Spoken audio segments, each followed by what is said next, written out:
ஹாய்ங்க. என்னங்க என்ன குழம்பு செய்யறதுன்னு ஒரே யோசனையாவே இருக்கா? ரொம்ப சீக்கிரமா டக்குன்னு செய்யக்கூடிய ஒரு மோர் குழம்பு ரெசிபி பார்க்கலாமா? தயிர் 1/4 லிட்டர், சால்ட், மஞ்சத்தூள் சேர்த்து நல்லா மிக்ஸ் பண்ணி வச்சுட்டு, தேங்காய், சீரகம், இஞ்சி, பச்சை மிளகாய் சேர்த்து நம்ம கொரகொரப்பா அரைச்சு எடுத்துக்கலாம்.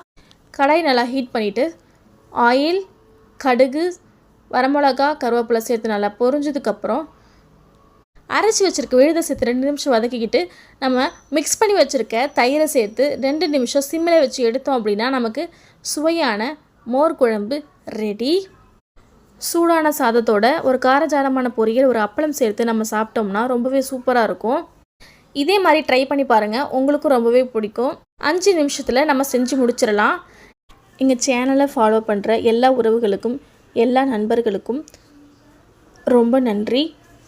எங்கள் சேனலுக்கு சப்போர்ட் பண்ணுங்கள். எந்த மாதிரி டிஷ்ஷஸ்லாம் போடணும்னு சொல்லிவிட்டு கமெண்ட் பண்ணுங்கள். பிடிச்சிருந்தா லைக் பண்ணுங்கள், ஷேர் பண்ணுங்கள், சப்ஸ்கிரைப் பண்ணுங்கள். தேங்க்யூ. பாய்.